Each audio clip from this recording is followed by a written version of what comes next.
Hello crafty friends, welcome to or welcome back to Jenny Love Journals. So today guys, I am going to do a little bit of work on my vintage cookbook journals. As you can see, I have the covers. This cover is completely done. This one is not. I showed you this in one of my last videos. I got the spine finished. I got the spine lined with some fabric and some rickrack and stuff like that. And I have my signatures tied in to both journals, but I haven't started filling up this one yet, but I did start filling this one up, and I finished the cover of this, but I'm going to put a few things on the cover of this because both of these cookbooks are vintage cookbooks, as you can see, and I just wanted to decorate the covers a little more. I haven't really done anything to this one yet, but I plan on it, and I got this one done yesterday, so I'm working on this one at the moment, and then after that I'm going to work on this one and kind of do a repetitive thing, if you will. Whatever I did in this one, I'm going to do in this one. So I want to get this one done first before I get started on this one, and I'm just going to put this aside here. So just to show you what I got done so far on this one, I did, again, embellish the cover a little bit. I have a fabric cluster right there, and I got the spine lined with fabric and some vintage rickrack. And I put a few little things on there that I got from KB and Friends, the lady in her apron, and you know, some little odds and ends. And opening it up, I already have pockets on the inside covers, both of them, and I have some things in those pockets. I have this, actually I got this out of the majority of the recipes, actually all the recipes that are going to be in these cookbook journals are taken from vintage cookbooks, like this one, marinated hamburgers with pineapple olive garni, and I just backed it onto this coordinating scrapbook paper. And the same with this one. We have skillet glazed peaches and jiffy baked apples, and I just backed that onto blue cardstock and put that in there. Here we have, I just took some blue cardstock and I punched the outside of it to make it look really decorative. And on this one is common food weights and measurements, and a freezing chart, approximate maximum storage life of some common prepared and pre-cooked foods, like how long they can be frozen until they go bad, if you will. Excuse me. And then a shopping list sheet in that first pocket. Now, for the most part, I've just been adding like pockets and things in this book, and then once I'm done doing that, I will fill it up with a lot of the ephemera that I have. You know, pages like recipe pages, as you can see here, I took this out of a vintage Betty Crocker book. I didn't put anything on it because I don't want to cover anything up. You know, I want to make sure that you guys can see the full recipe. And when I say you guys, I mean whoever ends up with this journal. These journals will be for sale in my Etsy shop when they are finished. But whoever ends up with these journals, I want to make sure that they can see the full recipe just in case they want to make it. I chose pages with recipes and the ephemera that I made using recipes of things that most people would want to make. You know, there was a lot of recipes in a lot of the, you know, the vintage cookbooks where you're reading it and you just want to like barf everywhere because it looks and sounds disgusting. But I carefully chose all of the recipes that are in these books. Like this is cakes, for example, silver white cake, new chocolate chip cake, toasted almond cake, miracle marble cake, you know, different things, Lady Baltimore cake. And it's not just baked goods. It's, you know, cooking and baking as well. And then, you know, I printed on this side the recipe that came from KB and Friends. And then on the other side was a background sheet, if I can even talk today, which also came from KB and Friends. A lot of the ephemera and pages came from KB and Friends, and then there's going to be a lot of ephemera and pages that I had taken from vintage cookbooks, vintage magazines, things like that.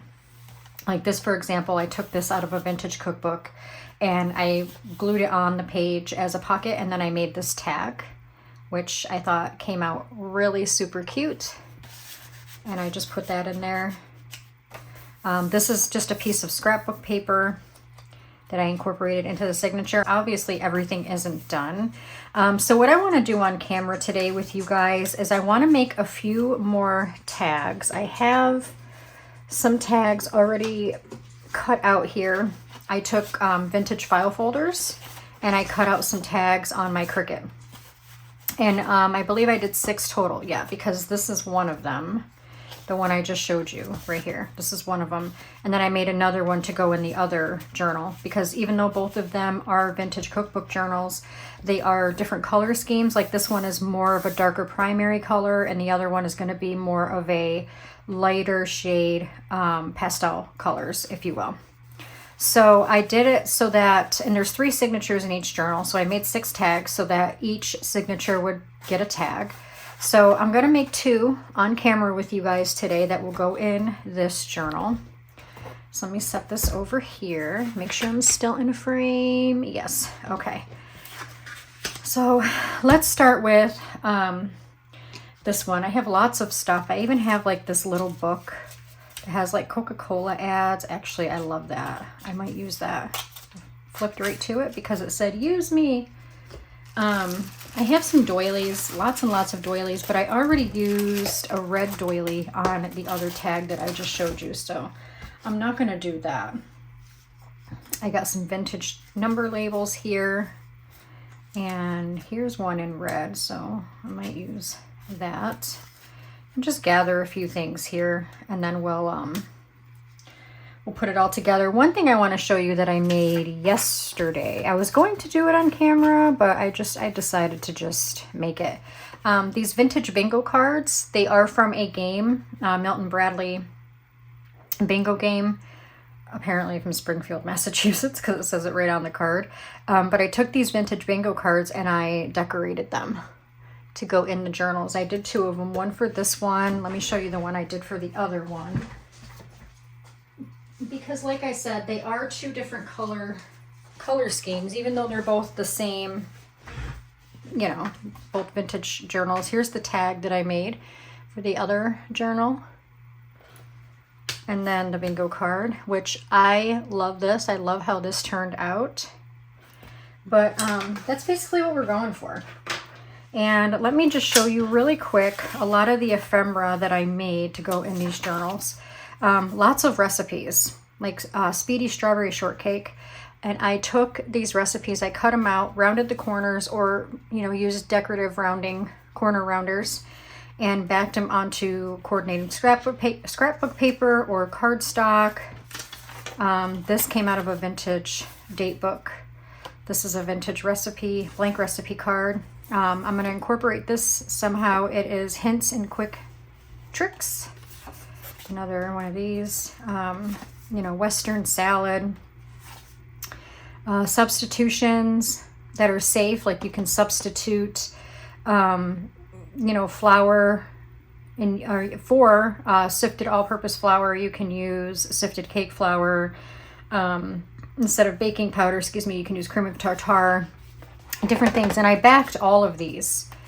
And here's some recipe cards: hamburgers and gravy on rice, chicken a la king, glazed baked ham, ham and egg bake, beef cheese log, hot chicken salad. Like I said, they're all recipes that I think that would be neutral to most people. Double-decker potatoes, banana cake, chocolate marshmallow cookies, beef stroganoff. I mean, all these, peanut butter fudge cake. And as you can see, I took a lot of time gathering up these recipes. This is just an ad for a Sunbeam mixer, and I just decorated that and made that into a journaling card. Here's one for ground beef grill, barbecued hamburgers, and then we have this. I'm going to fold this up and put it in there somewhere. So as you can see, there's quite a bit as far as the recipes that are going to go in these journals. And while they're all really good recipes, they are from vintage cookbooks and magazines, every single one of them. So I'm just making sure that all of the smaller pieces go on the top here, not underneath. But that's where we are with that. And then I have a lot more for the other journal. That's not all of them. There's more for the other journal too. That's just for the one that we're working on today. So the majority of this theme is going to be red because this cookbook is red and white. So let me get a lady here. Ooh. Bashed my elbow. It didn't hurt though. I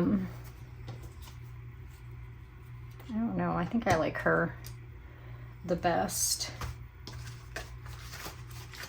And then we have a guest check. We can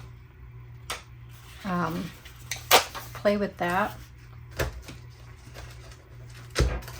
I also have, let's see, I have these saver stamps. Did I put saver stamps on the other tag that I made? Let me see. I did. I put a few. But we can put some more. We can put some more on there.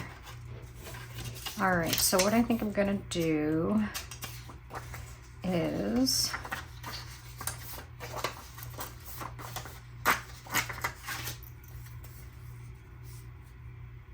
do something like that.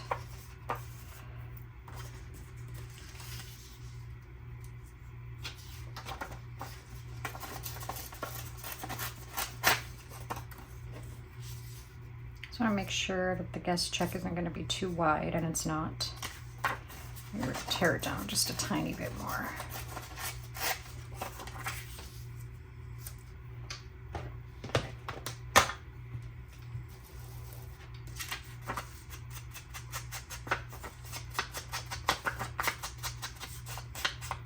Just ink the edges here. The guest checks are not vintage. I would love to find vintage guest checks. I haven't really shopped around for vintage ones. Maybe I should, because I would like to find some.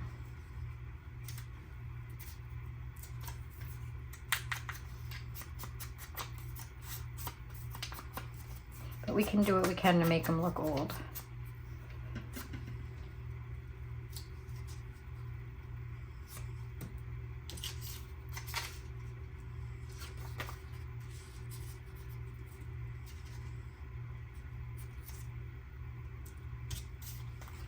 Might not use, well, because there's a lady on the Coca-Cola ad. I don't know if I want to use her now. It's because of the lady on the ad. I think that would be a little too much as far as ladies go. Let's see what else we got over here. We have this game card. The letters are jumbled because that's the game. You have to unjumble the letters. So even though it doesn't make any sense, it might still look good. And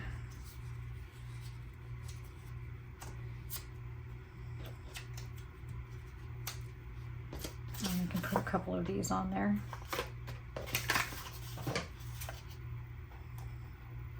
So hopefully you're all having a good day. Today is Wednesday, August 6th. So you'll probably be seeing this video, well, you'll definitely be seeing this video on Thursday, August 7th.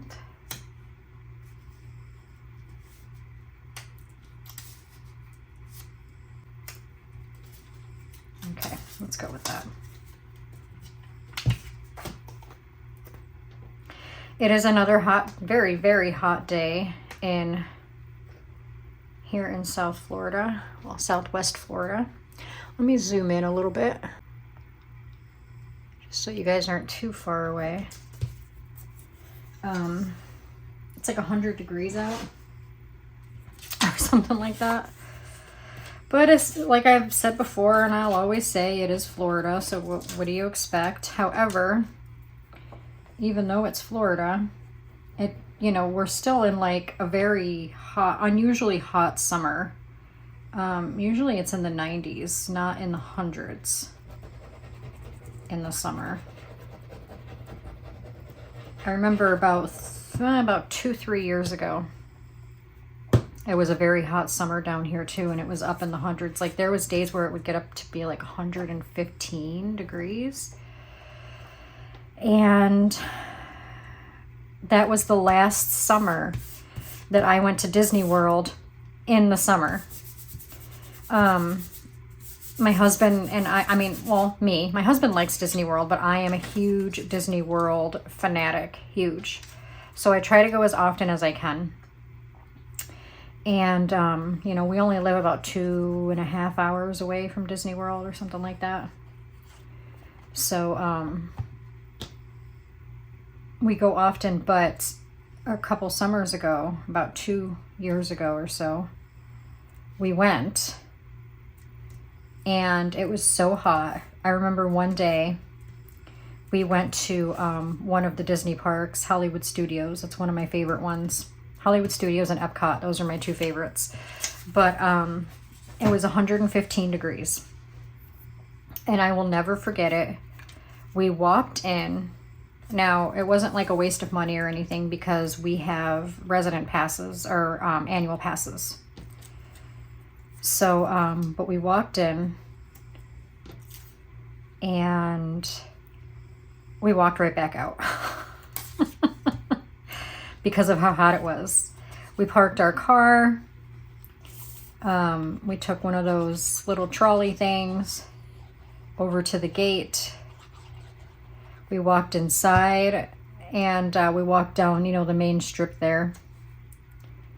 And we got an ice cream, and we couldn't even keep up eating our ice cream because it was just melting everywhere. It was so hot. And we weren't even in there for 15-20 minutes. And I looked at my husband and I said, we need to go. It's way too hot. And we looked at the temperature and it was 115 degrees. And that wasn't even the feels like temperature, guys. That was the actual temperature. So the feels like temperature was probably like 125 or something like that. It was very brutal.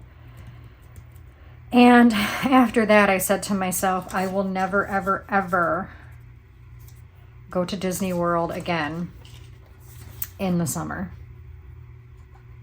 And I haven't.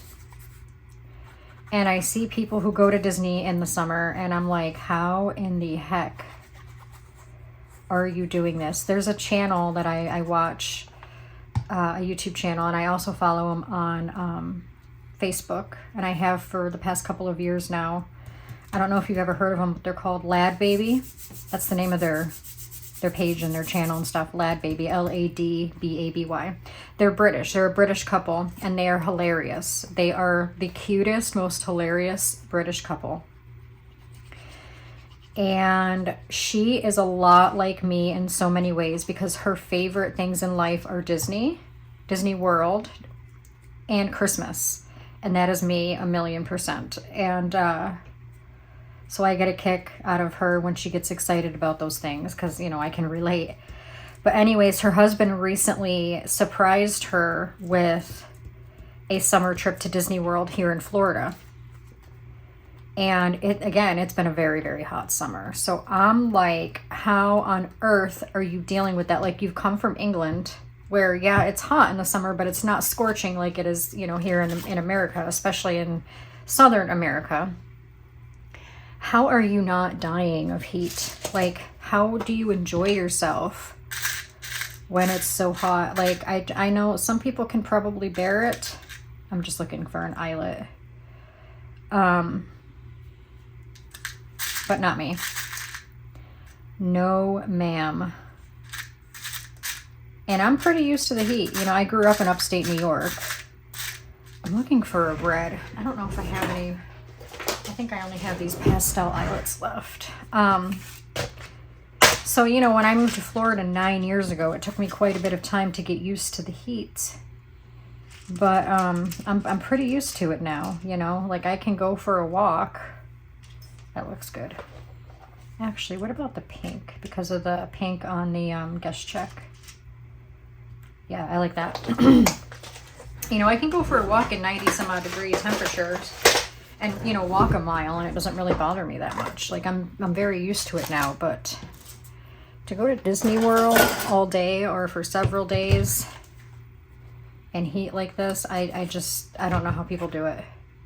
I wouldn't be able to thoroughly enjoy myself. And, yeah, I don't know. I'm going to use some yellow baker's twine to tie in there. So I go to Disney now during the colder months, fall, winter. You know, down here in the winter, you know, a lot of people don't know, and I know I've said this before, but a lot of people who live up north or out west, they don't realize that it gets cold down here in the winter. They think it's hot down here all year round. It's not. It does. It gets cold. It drops down into the 20s or 30s at night in the winter, and, you know, daytime is 50s and 60s, which to me is perfect, but it's still chilly. All right, that tag is done. I like how that came out. I might want to round the corners. Let me do that. Because for me, sliding tags in and out of pockets is easier when you round the bottom corners. I like that. That was nice. All right, let's start on this one. All right, I want to grab a piece of, I have this red and white gingham fabric ruffle. And I was going to use them to line the edges of the journal. And when I do that with fabric ruffles or lace, I usually go for the first page of each signature. But in order to do that, I would have to cover up some of these recipes. And each signature starts with one of those. So I decided against it on this one. But on the other journal, I made it so that the doilies were hanging out of the edge so that you would get that effect. So I want to use one of these, I think, to go across the top of that. So let me just set that over there. I have pieces, and I also have, these are all, I've showed this before, but it's been a while. This is my scrap bowl that I have on my desk. And it's full of scrap fabrics and ribbon and lace and, you know, different things that I use. And when I have little pieces left, I put them in this bowl. So let's have a look through here and see what I got that I can use. I got some red ribbon there. Some baker's twine, but I don't think it's long enough. Some lace. Piece of textured paper, all kinds of stuff. I love looking through this to see what I can use. Oh, here's a piece of the red, green, and white baker's twine. Okay. What can we do? We have all of this. I grabbed out way too many pieces of the fabric, but it's okay. It's gonna look kind of Christmassy, even though the majority of this is red and white, so I guess it's okay. I can line the edge here.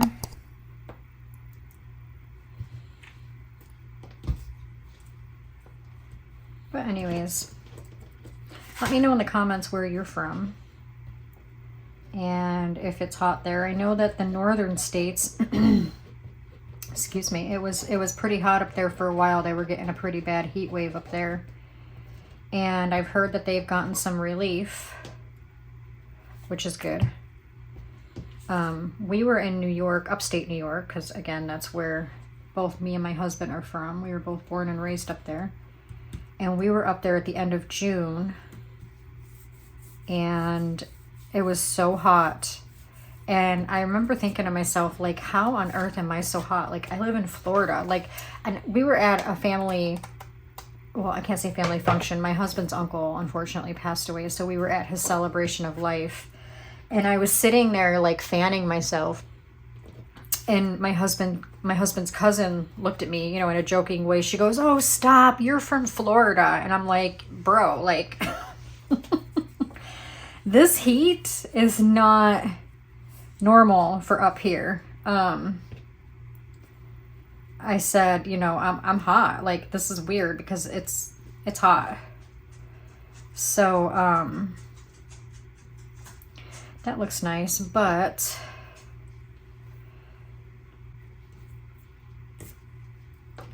I mean, just kind of doing like a layering type deal.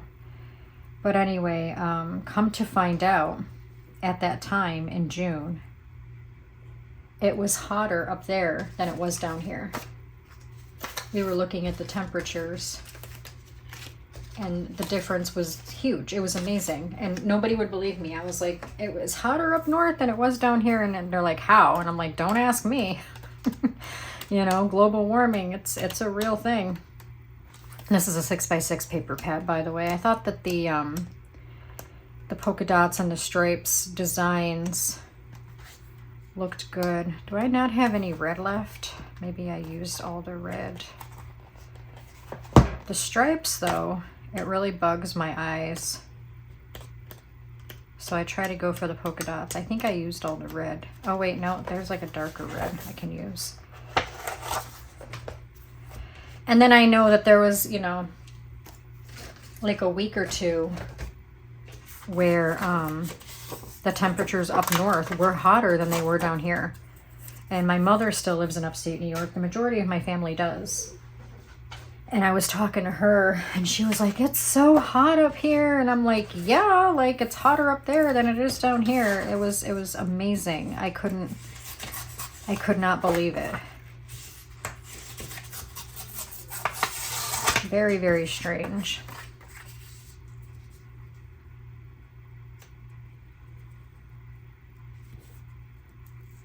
Make sure it's lined up.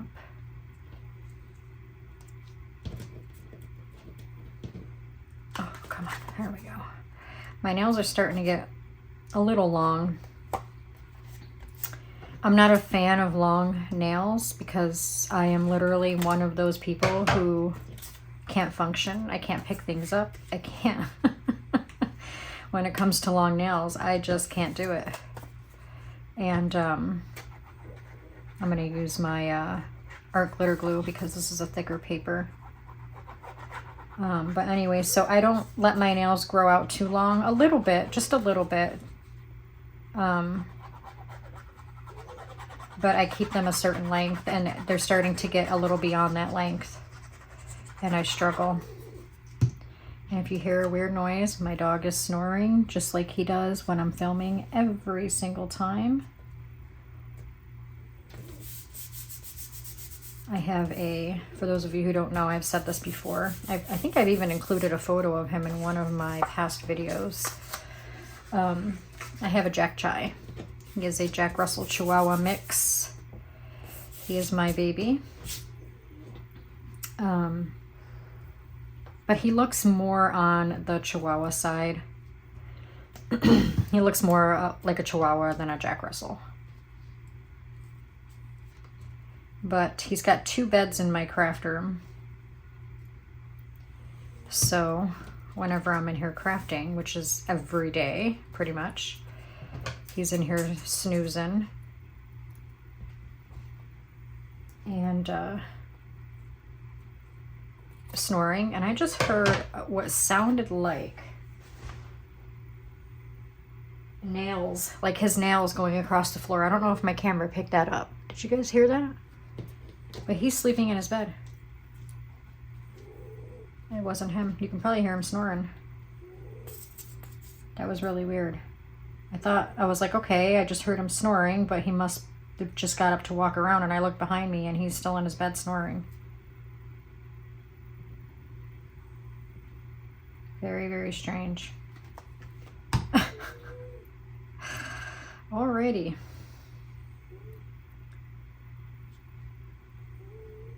Yeah, he's snoring. He's passed out. I really don't know what I'm doing here. I'm just kind of going with the flow, honestly. I don't know how this is going to look when I'm done. I'm just kind of doing some layering.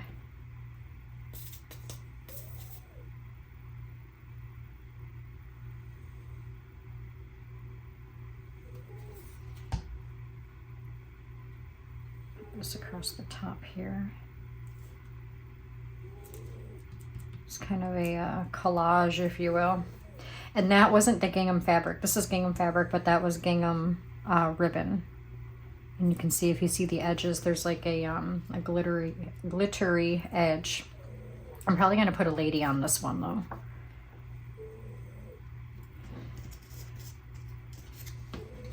And, she's got too much blue in her. Probably this one. I think that'll look nice. Put those pieces back in my little bowl, scrap bowl.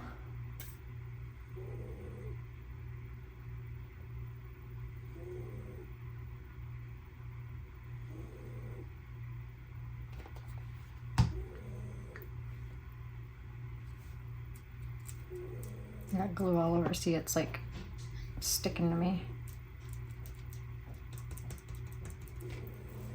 Alrighty. And let's glue her down. I'll use my art glitter glue for her, actually. I use art glitter glue for thicker papers, cardstocky, thicker papers. And I used cardstock when I printed and cut these out from KB and Friends. So, and then I use Fabri-Tac, which is what's in here, for obviously fabric, lace, ribbon, and very thin sheets of paper, because Fabri-Tac is alcohol based and it doesn't wrinkle up your paper like these do. So that's why I do that. That's actually not too bad. I'll put something like over here, maybe. Let's see. He is just snoring away. Trying to look and see what I got. I got this stamp. It says enjoy, but I don't think that'll show up, honestly. Oh, I have a dairy ticket. These are vintage 1950s dairy tickets for Tri-City Dairy.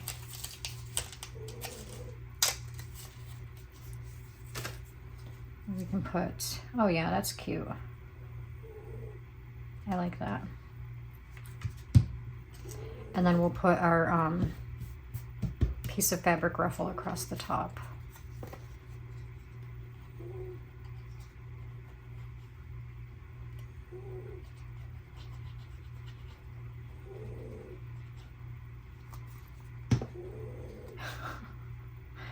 I do apologize if you guys can hear him like really loud. I know he's loud for me. I'm sure most of you don't mind. Do I want to use this anyway? I don't know if I want to use green. That actually doesn't look too bad.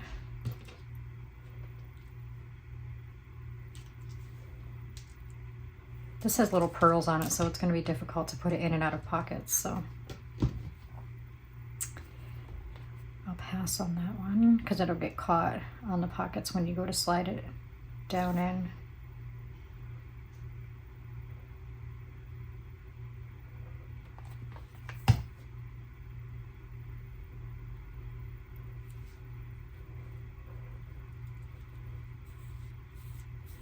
There we go. That doesn't look too bad. Actually looks kind of cute. And then we're going to take a piece of the fabric ruffle. Let's see how much of it will I need.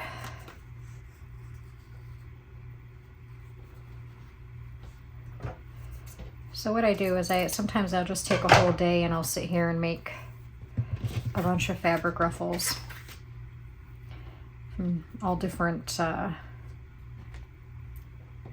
fabrics that I have. And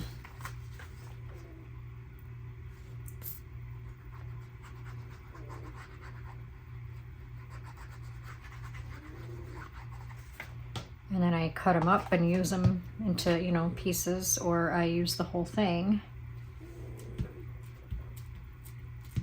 to line pages and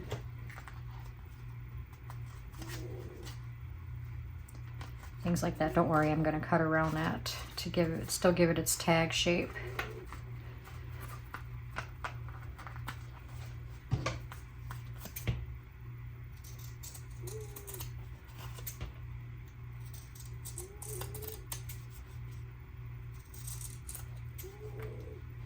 There we go. Stick it in my scissors. There.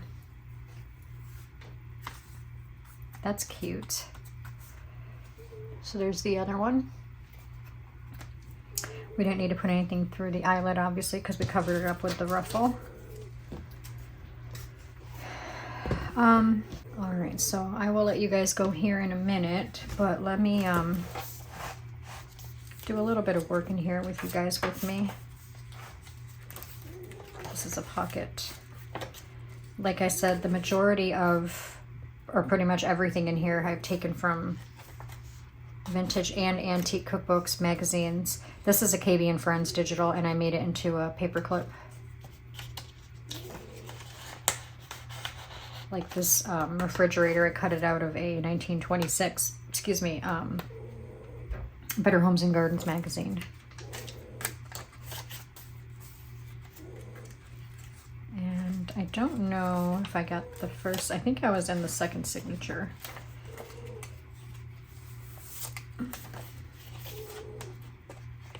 Pocket.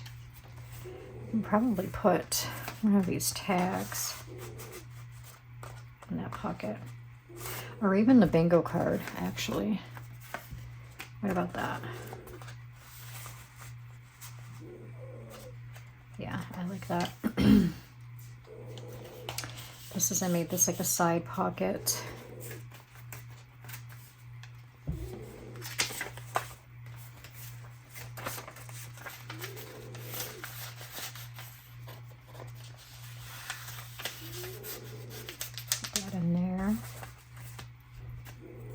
Put something else in there too with that. I got glue all over my hands, pieces of threads from the fabric.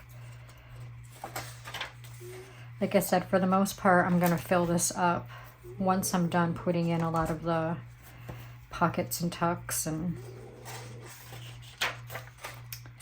things like that. This is another recipe that I tied in, pork lamb shanks with potatoes and carrots, lamb with rice, lamb with vegetables.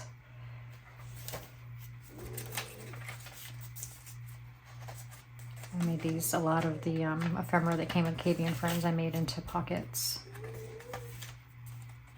I think this is where I ended up, yep. So I'm gonna put something right here. How much of this signature do I have left to go? Oh, quite a bit. Because I have these two pockets, the Heinz tomato ketchup, which look good with this background. This would need to go on a wider page.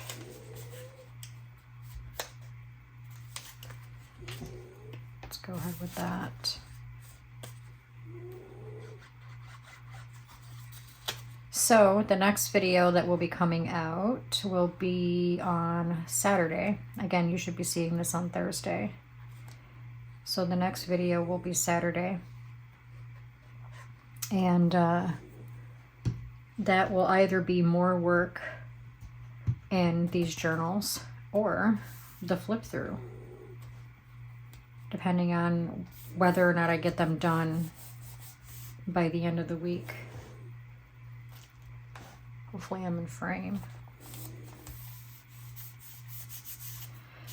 I want to put something at the top of there.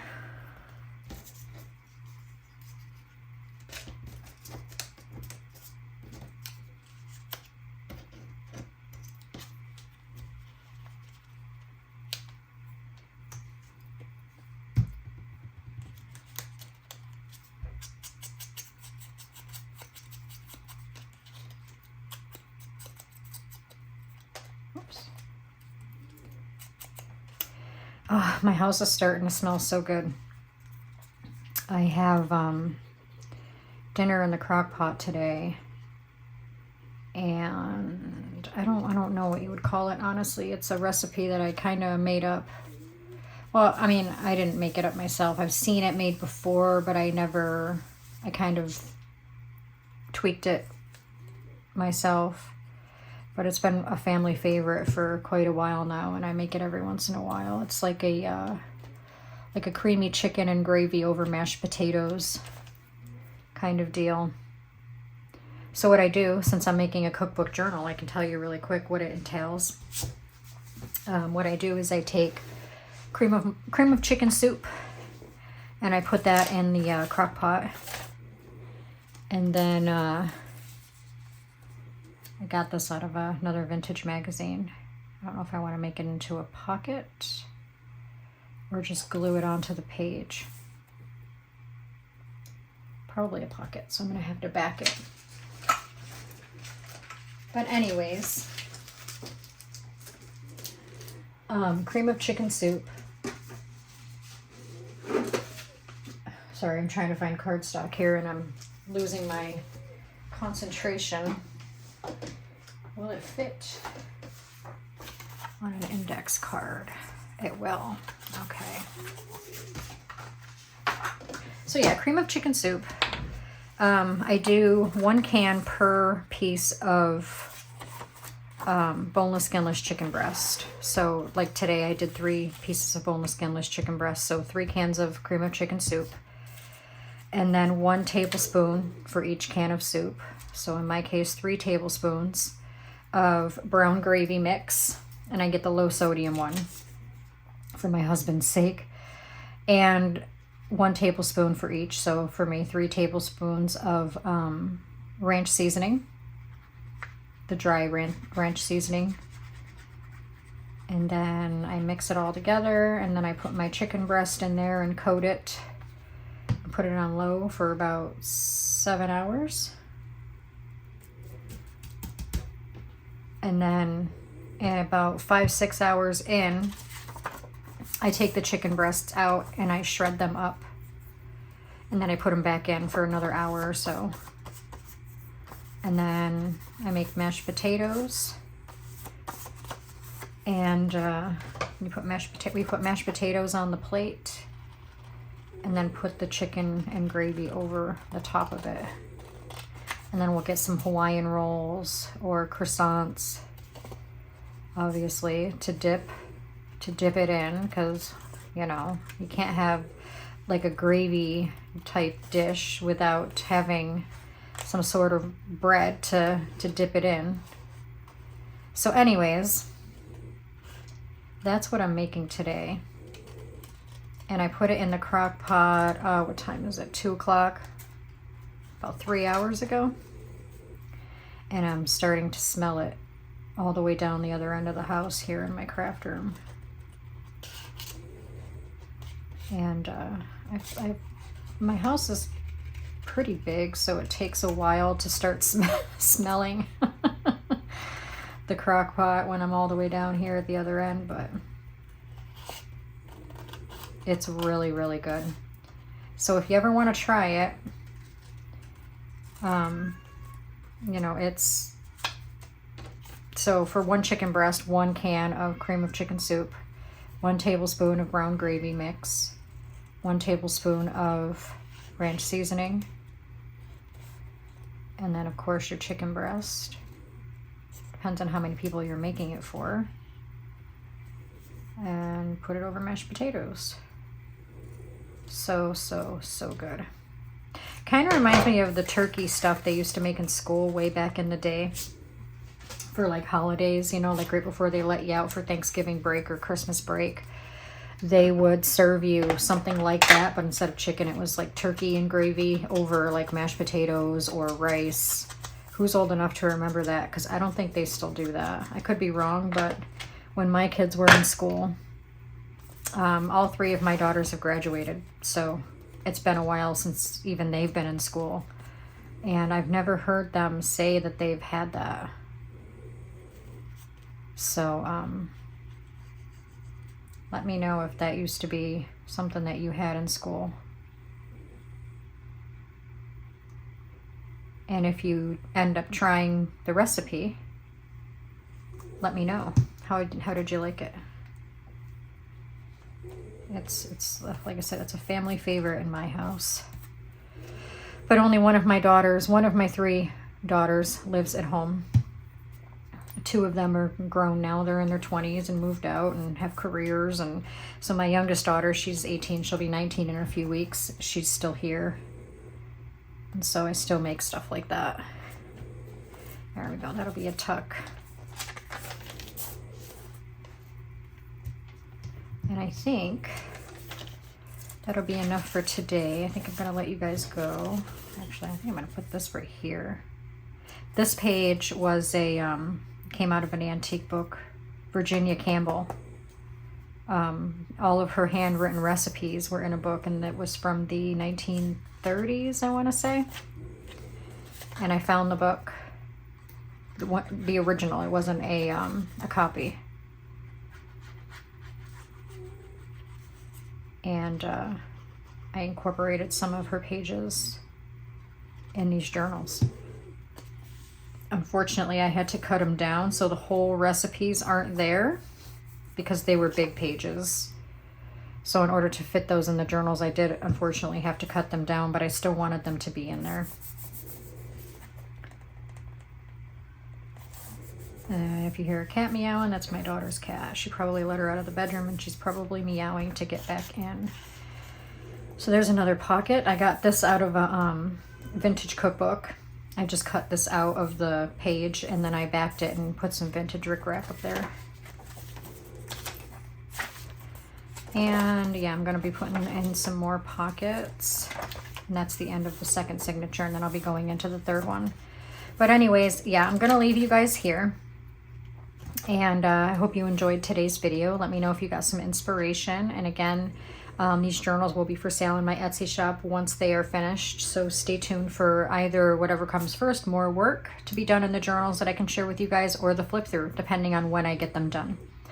But anyways, again, I hope you all are having a great day. I hope you're having a creative day. And if you like this video, make sure you give it a great big thumbs up. Share it out to any family and friends who you think would enjoy it. And I will see you guys real soon. Take care, guys.